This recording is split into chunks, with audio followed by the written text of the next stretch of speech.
بل یہاں پر میں 3 وظیفے ایسے بتاؤں گا انشاءاللہ جو ٹاپ آف دا لسٹ 3 وظائف ہیں مصیبت اور پریشانی میں تکلیف دور کرنے کے لیے، سنت وظائف آپ صلی اللہ علیہ وسلم کی طرف سے تعلیم فرمائے ہوئے۔ پہلا وظیفہ ہے یہ لا الہ الا انت سبحانک انی کنت من الظالمین کا۔ لا الہ الا انت سبحانک، نہیں ہے کوئی معبود سوائے تیرے اور تو تو پاک ہے اللہ، تو تو غلطی کر ہی نہیں سکتا۔ انی کنت من الظالمین، بے شک میں ہی خطا کار ہوں، میں ہی ظلم کرنے والا ہوں، میں ہی غلطی کرنے والا ہوں۔ جامعہ ترمذی میں انٹرنیشنل نمبر کے مطابق 3505، مشکات میں 2292 نمبر یہ حدیث ہے، اور قرآن حکیم میں تو ہم پڑھ چکے ہیں سورۃ الانبیاء آیت نمبر 87 اور 88 میں آپ صلی اللہ علیہ وسلم نے ارشاد فرمایا کہ یونس علیہ السلام نے مچھلی کے پیٹ میں اپنے رب کو ان الفاظ کے ساتھ پکارا تھا، لا الہ الا انت سبحانک انی کنت من الظالمین۔ اور پھر آپ صلی اللہ علیہ وسلم نے فرمایا کہ جو کوئی شخص اپنے کسی بھی معاملے میں، کسی بھی پریشانی میں اس دعا کے ذریعے اللہ کی طرف متوجہ ہو، اللہ تعالیٰ اس کی دعا کو قبول فرما لیتا ہے۔ اور قرآن میں بھی آ گیا نا کذالک ننجی المؤمنین، اور کتنا بڑا فتویٰ آیا میرے بھائیوں سورہ الصافات 143 144، فلولا انہ کان من المسبحین، اگر یونس ہمیں ان الفاظ میں ہماری تسبیح نہ کرتا، للبث فی بطنہ الی یوم یبعثون، تو مچھلی کے پیٹ میں قیامت تک مچھلی کے پیٹ میں رہتا اگر اس طرح نہ ہمیں پکارتا، اس کی قبر مچھلی کا پیٹ بن جاتی۔ یعنی یہ اتنا عطاب، اور وہ دور ہو گیا اس دعا سے، بہت بڑے اسماء اعظم میں سے۔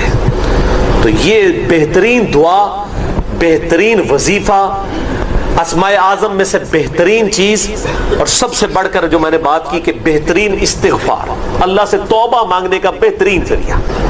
آپ دیکھیں اللہ تعالیٰ کی کوالٹی کو کس طریقے سے انہوں نے اپنے لیے جو ہے وہ ذریعہ بنایا نجات کا۔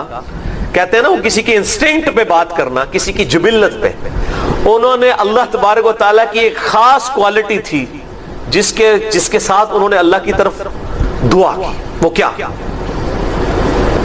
بڑی انٹلیکچوئل دعا ہے، لا الہ الا انت، اے اللہ تیرے سوا کوئی معبود نہیں ہے۔ یہ توحید کو پہلے نمبر پہ لے گئے۔ انت سبحانک، اے اللہ تو تو پاک ہے، تو تو غلطی کر ہی نہیں سکتا کیونکہ تو تو پاک ہے۔ انی کنت من الظالمین، میں تو انسان ہوں، میں تو غلطی کروں گا۔ اب جب اللہ تعالیٰ کو آپ اس طریقے سے کہیں گے اللہ تیرے کو تو غلطی نہیں ہوندی، میں تو بندہ آنا تو غلطی تو کراں گا، کیا زبردست انداز ہے اللہ کو پکارنے کا۔ اس پہ پھر نجات ہی ملنی تھی نا۔ اللہ تعالیٰ کی وہ کوالٹی انہوں نے ذکر کی ہے، اللہ میں تو بندہ ہونا تو غلطی کروں گا نا، تجھ سے تو غلطی نہیں ہونی، تو تو پاک ہے، غلطی تو میں نہیں کرنی ہے نا، تجھ سے تو ہو نہیں سکتی، جب میں کر بیٹھا ہوں تو معاف کر دینا۔ بہترین دعا ہے واللہ، بہترین استغفار ہے۔ اور صحیح بخاری اور مسلم کی متفق علیہ حدیث ہے، جب آپ تشہد میں بیٹھو تو درود شریف کے بعد جو اپنے رب سے چاہو مانگو، اس میں یہ دعا بھی آپ اپنے اوپر لازم کریں۔ یہ اسماء اعظم میں سے ہے، اپنی دعاؤں میں اس دعا کو کریں۔ دعا کی قبولیت کے لیے یہ آپ سمجھیں اللہ تعالیٰ کی طرف سے کیٹالسٹ ہے، جسے ہم وہ کیمسٹری میں کہتے ہیں کیٹالسٹ، کیمیکل ریئیکشن کو تیز کرنے والا، یہ کیٹالسٹ ہے۔ لا الہ الا انت سبحانک انی کنت من الظالمین۔ دوسرا وظیفہ وہ بھی جامعہ ترمذی میں انٹرنیشنل نمبر کے مطابق 3524 نمبر حدیث ہے، لیکن ترمذی کا طریق جو ہے وہ ضعیف ہے۔ یہ میں پہلے بتا دوں، امام ترمذی نے ساتھ لکھا ہے یہ روایت کمزور ہے، لیکن ضروری نہیں ہوتی کہ روایت اگر ترمذی میں کمزور ہے تو کہیں اور وہ روایت صحیح نہیں موجود ہے۔ اس کی صحیح سند المستدرک للحاکم میں انٹرنیشنل نمبر کے مطابق 1862 نمبر موجود ہے، اور سنن نسائی الکبریٰ میں 10492 نمبر ہے، اور مشکات میں بھی 2454 نمبر حدیث ہے انٹرنیشنل نمبر کے مطابق۔ تو صحیح سند المستدرک للحاکم اور سنن نسائی الکبریٰ کے اندر موجود ہے۔ اور وہ وظیفہ ہے انس ابن مالک کہتے ہیں اور سعد ابن ابی وقاص کہتے ہیں رضی اللہ تعالی عنہما وعلیہم السلام، کہ آپ صلی اللہ علیہ وسلم کو جب کبھی کوئی تکلیف یا پریشانی پہنچتی تو آپ صلی اللہ علیہ وآلہ وسلم ہمیشہ ان الفاظ میں اپنے رب کو پکارا کرتے ہیں، یا حی یا قیوم برحمتک استغیث، اے خود سے زندہ ہر چیز کو تھامنے والے، میں تیری رحمت کے ساتھ تیری مدد کا سوال کرتا ہوں۔ استغیث بولیں گے نا الف کے ساتھ، حمزہ کے ساتھ، تو یہ سنگولر کا صیغہ ہوگا، اور اگر ہم بولیں گے نستغیث نون کے ساتھ تو یہ جمع کا صیغہ بن جائے گا۔ کتنی بہترین دعا ہے، اے خود سے زندہ ہر چیز کو تھامنے والے، میں تیری رحمت کے ساتھ تیری مدد کا سوال کرتا ہوں۔ تو یہ بھی اسماء اعظم میں سے ہے۔ بہرحال یہ دوسرا وظیفہ ہو گیا۔ اب تیسرا وظیفہ جو ہے کمال وظیفہ، صحیح بخاری میں موجود ہے، انٹرنیشنل نمبر کے مطابق 4563 نمبر۔ ابن عباس رضی اللہ تعالی عنہما کہتے ہیں وعلیہم السلام، وہ کہتے ہیں کہ سیدنا ابراہیم علیہ السلام کو جب آگ میں پھینک رہے تھے نا، تو ابراہیم علیہ السلام نے اس وقت کہا تھا حسبنا اللہ و نعم الوکیل، ہم نے اللہ ہی پر بھروسہ کیا اور وہی بہتر کارساز ہے۔ اور تمہارے نبی صلی اللہ علیہ وسلم کو بھی جب مصیبت اور پریشانی آتی تھی وہ بھی پڑھا کرتے تھے حسبنا اللہ و نعم الوکیل، ہم نے اللہ ہی پر بھروسہ کیا اور وہی بہتر کارساز ہے۔ اس کے بعد وہ شعر جو بنا دیا نا، نعم المولا و نعم النصیر، ویسے الگ سے آیت ہے، الگ سے آیت ہے، لیکن یہ شعر نہیں بنانا، بس اتنا ہی وظیفہ ہے، حسبنا اللہ و نعم الوکیل۔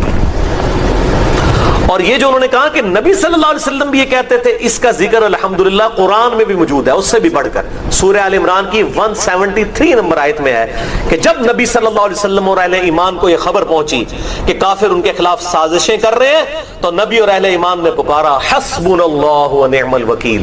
تو حسبنا اللہ و نعم الوکیل قرآن کی آیت بھی ہے، اور یہ ہے وہ آیت، وظیفہ قرآن میں آیا ہوا ہے، یہ آل عمران 173 اور صحیح بخاری 4563۔ اور مجھے بڑا وجد آیا کہ ابراہیم علیہ السلام کو جب آگ میں پھینکنے لگے تھے، انہوں نے اس وقت اللہ کو ان الفاظ کے ساتھ پکارا حسبنا اللہ و نعم الوکیل۔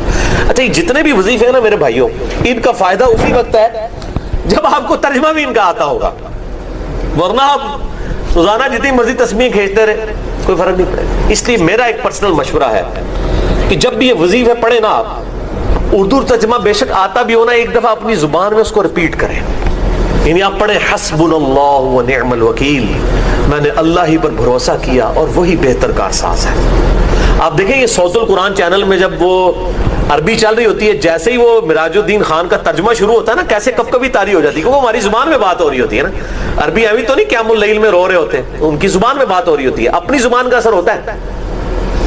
اسی طریقے سے آپ لا الہ الا انت سبحانک انی کنت من الظالمین، یا حسبنا اللہ و نعم الوکیل، یا حی یا قیوم برحمتک استغیث، جو بھی وظیفے پڑھیں نا، ایک دفعہ ان وظیفوں کو جب آپ الگ سے دعا مانگ رہے ہوں، اس وقت اس کو آپ اپنی زبان میں بھی دہرائیں۔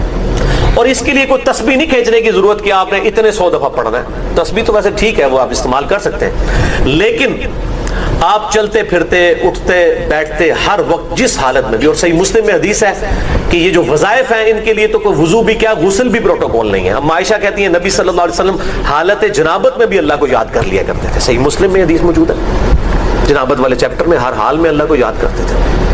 اور جو قرآن میں بھی دعائیں یا اذکار آئی ہیں نا، جب آپ حالت جنابت میں بھی اس کو کریں گے نا، تو اس پہ قرآن کا حکم نہیں لگے گا۔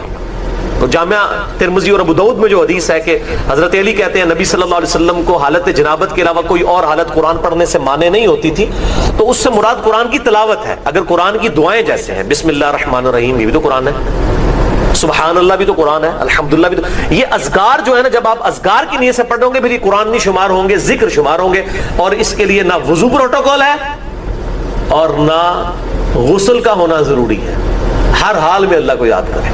پہلی حدیث صحیح بخاری اور صحیح مسلم دونوں میں موجود ہے۔ صحیح مسلم میں ذرا تفصیل کے ساتھ ہے۔ اللہ کے محبوب صلی اللہ علیہ وآلہ وسلم نے فرمایا کہ تم میں سے جو شخص اذان کی آواز سنے تو جو مؤذن کہتا ہے وہ انہی کلمات کو ریپیٹ کرے، اور پھر اس کے بعد مجھ پر ایک دفعہ درود شریف پڑھے۔ جو ایک دفعہ درود شریف پڑھے گا اللہ تعالیٰ اس پر 10 دفعہ درود بھیجے گا، یعنی 10 رحمتیں نازل فرمائے گا۔ اس کے بعد اللہ کے حضور میرے لیے مقام وسیلہ کی دعا مانگو۔ وسیلہ جنت میں ایک مقام ہے جو اس کائنات میں ایک شخص کو ملے گا اور میں اللہ سے امید کرتا ہوں وہ ایک شخص میں ہوں، نبی علیہ السلام نے فرمایا۔ اور پھر آپ علیہ السلام نے ہمارے لیے خوشخبری فرمائی کہ جو یہ عمل کرے گا قیامت والے دن میری شفاعت اس کے لیے حلال ہو جائے گی انشاءاللہ تعالی، اللہم اجعلنا منہم۔ تو شفاعت رسول صلی اللہ علیہ وآلہ وسلم حاصل کرنے کا وظیفہ اذان کا جواب دینا ہے، یعنی اذان کے کلمات ریپیٹ کرنے ہیں، اس میں حی علی الصلاۃ حی علی الفلاح پر آپ لا حول ولا قوت الا باللہ پڑھیں، یہ بھی جواب ہے، اور یہی کلمات ریپیٹ بھی کر سکتے ہیں۔ باقی جو مؤذن کہہ رہے ہیں وہ آپ کہیں، اس کے بعد ایک دفعہ درود شریف، پھر الوسیلہ والی دعا۔ مسلم شریف میں وہ دعا نہیں آئی لیکن بخاری میں وہ دعا بھی آئی ہے۔ پھر اللہم رب هذه الدعوة التامة والصلاة القائمة آت محمدا الوسيلة والفضيلة وابعثه مقاما محمودا الذي وعدته وارزقنا شفاعته يوم القيامة، یہ بیچ میں خود سے ایڈ کر دیا ہوا ہے، وعدتا تک ہے۔ اس کے بعد انک لا تخلف المیعاد، یہ بخاری میں موجود نہیں لیکن سنن کبری البیہقی میں صحیح سند کے ساتھ موجود ہے، انک لا تخلف المیعاد، وہ پڑھ لیں بہتر ہے۔ وعدتا تک پڑھ لیں تب بھی دعا مکمل ہے۔ باقی جو خود سے لوگوں نے بیچ میں ایڈ کیے ہیں الفاظ وہ احادیث میں موجود نہیں ہے۔ ہم ایک ایک حدیث ڈسپلے کروا دیں گے تاکہ اگر کسی کو وہ دعا یاد نہیں ہے تو وہ امیج اس کا لے کر وہ دعا یاد بھی کر سکتا ہے۔ شفاعت رسول صلی اللہ علیہ وآلہ وسلم حاصل کرنے کا نسخہ یا وظیفہ۔ اب اس حدیث سے یہ بات پتہ چلی کہ اذان کے بعد درود شریف پڑھنا یہ نبی علیہ السلام نے مشروع فرمایا ہے، تعلیم فرمایا ہے۔ اذان کے بعد درود پڑھنا سنت ہے، لیکن اذان کے ساتھ نہیں، اذان مکمل ہونے کے بعد۔ اذان سے پہلے درود پڑھنا اور اسے بالکل جوڑ دینا، اور وہ بھی صرف اس وقت پڑھنا جب سپیکر آن ہو، سپیکر آف ہو، بجلی گئی ہوئی ہو، تو چونکہ کوئی سننے والا نہیں ہے اس لیے صرف اذان کہنا اور درود شریف چھوڑ دینا، اس کا مطلب یہ ہے کہ ایک فرقہ واریت کی نظر ہے چیز۔ صحیح مسلم کی شرح لکھی ہمارے استاد غلام سعود سعیدی صاحب نے رحمہ اللہ تعالی، بریلوی عالم تھے، انہوں نے ڈھکے چھپے الفاظ میں بریلویوں کی خود مذمت کر دی۔ اس حوالے سے انہوں نے کہا کہ حضرت بلال حبشی رضی اللہ تعالیٰ عنہ ہم سے بڑے عاشق رسول تھے، صحابہ تابعین ہم سے بڑے عاشق رسول تھے، وہ جب اذان دیتے تھے تو اذان سے پہلے درود و سلام نہیں پڑھا کرتے تھے، لہٰذا بہتر یہی ہے کہ اسی طریقے سے اذان دی جائے۔ یہ مفتی منیب الرحمان جو مفتی اعظم ہیں بریلویوں کے، ان کے مدرسے میں شیخ الحدیث تھے، میری ان سے تفصیلی ملاقات بھی ہوئی ہے 22 مارچ 2007 کو، بلکہ فجر کے فوراً بعد میری فلائٹ تھی تو میں رات کو پھر اسی مدرسے میں رکا تھا، آفس کے کام کے سلسلے میں گیا ہوا تھا۔ تو انہوں نے باقاعدہ شرح صحیح مسلم میں لکھا ہے کہ یہ اس طریقے سے اذان دے رہے ہیں اور اس کو عشق رسول بتا رہے ہیں، اور جو اذان نہیں دیتے انہیں وہ کہتے ہیں کوئی عشق سے محروم ہے، تو یہ بالکل غلط اپروچ ہے۔ البتہ اذان کے بعد درود شریف پڑھنا، اور وہ بھی الوسیلہ والی دعا سے پہلے، تاکہ نبی علیہ السلام کی شفاعت حاصل ہو، یہ سنت ہے۔ دوسری حدیث صحیح مسلم میں ہے کہ نبی علیہ السلام نے فرمایا جو مجھ پر ایک دفعہ درود پڑے گا اللہ تعالیٰ اس پر 10 دفعہ درود پڑے گا، یعنی جو میرے لیے ایک دفعہ دعائے رحمت کرے گا اللہ تعالیٰ اس پر 10 رحمتیں نازل فرمائے گا۔ تیسری حدیث سنن نسائی میں ہے، حضرت جبرائیل علیہ السلام رسول اللہ کی خدمت میں حاضر ہوئے اور کہا کہ آپ کا رب آپ سے فرماتا ہے کہ کیا آپ اس بات پر راضی نہیں ہیں کہ آپ کا جو بھی امتی آپ پر ایک دفعہ درود بھیجے اللہ تعالیٰ اس پر 10 دفعہ رحمت نازل فرمائے گا، اور جو ایک دفعہ سلام بھیجے گا اللہ تعالیٰ اس پر 10 دفعہ سلامتی نازل فرمائے گا۔ یہ وہ حدیث ہے جس میں درود اور سلام دونوں کا ذکر ہے، ورنہ اس سے اوپر جو 2 حدیثیں ڈسکس ہوئی ان میں صرف درود کا ذکر تھا۔ درود اور سلام انٹرچینجبل الفاظ ہیں، جس طرح اردو میں خوش و خرم، حسین و جمیل، اور قرآن میں تو صرف سلام آیا، سلام علی ابراہیم، سلام علی موسیٰ و ہارون، اور پھر اسے کنکلوڈ کیا سبحان ربک رب العزت عما یصفون وسلام علی المرسلین والحمد للہ رب العالمین۔ اور آیت درود میں بھی دیکھیں اللہ اور فرشتے درود بھیجتے ہیں اس میں سلام کا ذکر نہیں. اے ایمان والو تم درود اور سلام بھیجو. تو کیا سلام کے بغیر جو اللہ اور فرشتے بھیج رہے ہیں وہ ناقص درود ہے؟ نہیں، درود اور سلام انٹرچینجبل الفاظ ہیں. اس میں پہلے بھی بول چکا کہ نبی علیہ السلام نے فرمایا جو ایک بار درود پڑھے گا، صرف درود کا ذکر ہے، اور یہ کہتے ہیں بغیر سلام کے پڑھا تو ناقص ہوگا. بالکل جھوٹ بولتے ہو تم، اللہ کے نبی پہ جھوٹ باندھتے ہو. اللہ تعالیٰ اس پہ 10 رحمتیں نازل فرمائے گا، 10 گناہ معاف کر دے گا، اور اس کے 10 درجات بلند فرمائے گا. 5ویں حدیث جامعہ ترمذی میں ہے. نبی علیہ السلام نے فرمایا قیامت کے دن میرے سب سے زیادہ نزدیک وہ شخص ہوگا جس نے دنیا میں مجھ پہ سب سے زیادہ درود پڑھا ہوگا. اللہم صلی علی محمد وعلی آل محمد. 6ٹھی حدیث بھی جامعہ ترمذی میں ہے. اس حدیث کی صحت میں اختلاف ہے، چونکہ کچھ محدثین اسے صحیح سمجھتے ہیں، اس لیے میں اسے کوٹ کر رہا ہوں. ابی ابن کعب کہتے ہیں کہ میں نے اللہ کے نبی علیہ السلام سے عرض کیا کہ میں اپنی دعاؤں میں آپ کے لیے بھی دعائے رحمت کرتا ہوں، یعنی درود شریف پڑھتا ہوں. تو مجھے بتائیں میں اپنی دعاؤں کا کتنا حصہ آپ کے لیے دعا کیا کروں درود کی شکل میں، اور کتنا اللہ سے میں اپنے لیے دعا مانگوں؟ کیا میں اپنی دعاؤں کا 1/4 حصہ درود کے لیے مقرر کر لوں؟ نبی علیہ السلام نے فرمایا بہت اچھا ہے، لیکن اس سے بھی زیادہ کرو تو تمہارے لیے اور بہتر ہے. انہوں نے پھر عرض کیا یا رسول اللہ صلی اللہ علیہ وآلہ وسلم میں اپنی دعاؤں کا آدھا حصہ درود کے لیے کرتا ہوں اور آدھا باقی دعاؤں کے لیے. آپ نے فرمایا بہت اچھا ہے، اس سے بھی زیادہ کرو تو اور اچھا ہے. درود شریف کا جو سب سے پسندیدہ صیغہ ہے نا، وہ وہی ہے جو ہمارے درود ابراہیمی کا پہلا جز ہے، اللہم صلی علی محمد وعلی آل محمد. سنن نسائی میں حدیث ہے، انٹرنیشنل نمبر کے مطابق 1293 اور ایک نمبرنگ کے مطابق ہے 1292. یہ مجھے زبانی یاد ہے نمبر 12 نبی علیہ السلام کی نسبت سے اور 92 محمد کی وجہ سے 1292 سنن نسائی. زید ابن خارجہ سے نبی علیہ السلام نے فرمایا مجھ پہ درود پڑھنا لازم کر لو اور اپنی دعاؤں میں پڑھا کرو اللہم صلی علی محمد وعلی آل محمد. یہ سنی شیعہ دونوں کے ہاں پڑھا جاتا ہے.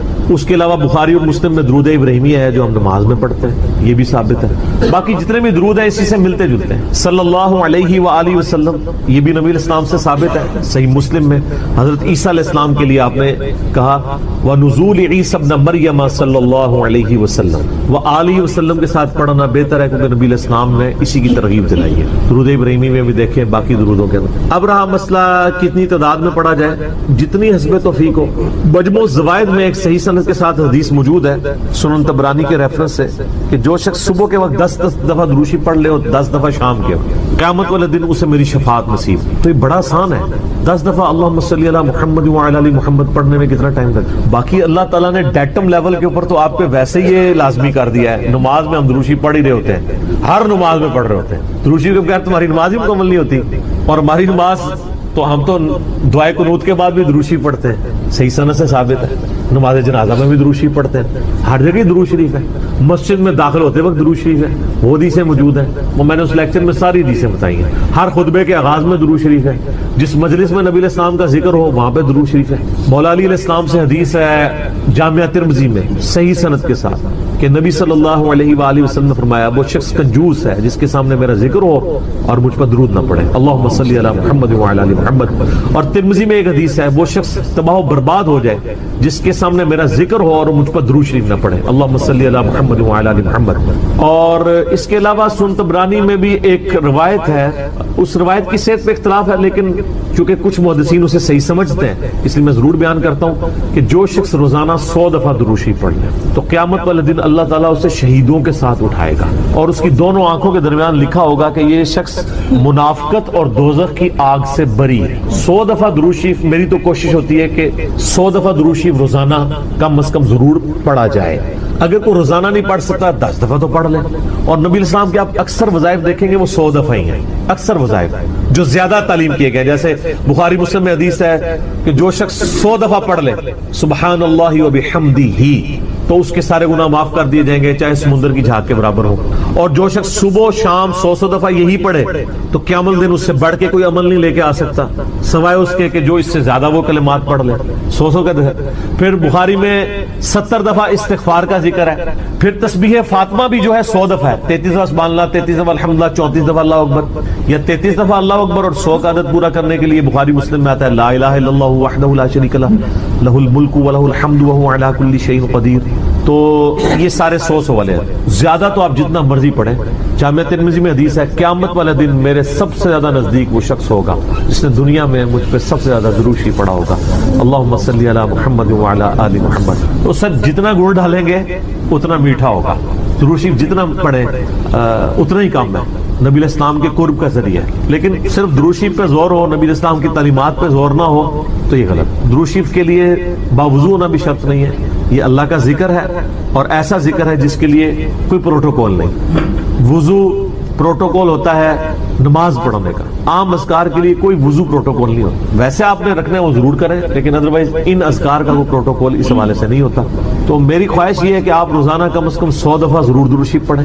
اگر نہیں پڑھ سکتے تو صبح فجر کے بعد 10 دفعہ اور 10 دفعہ مغرب کے بعد صبح شام 10 دفعہ پڑھ لیں تاکہ شفاعت رسول صلی اللہ علیہ وآلہ وسلم حاصل ہو. پھر مسلم شریف میں حدیث ہے، بخاری میں بھی کچھ حصہ ہے کہ جو اذان کا جواب دے، یعنی وہی مؤذن والے کلمات رپیٹ کرے، اس کے بعد مجھ پہ درود شریف پڑھے اور الوسیلہ والی دعا مانگے تو میری شفاعت اس کے لیے حلال ہو جائے گی. وہاں بھی درود شریف ہے. صحیح مسلم میں حدیث ہے جو ایک دفعہ 10 درود شریف پڑھے گا اللہ تعالیٰ اس پہ 10 رحمتیں نازل فرمائے گا.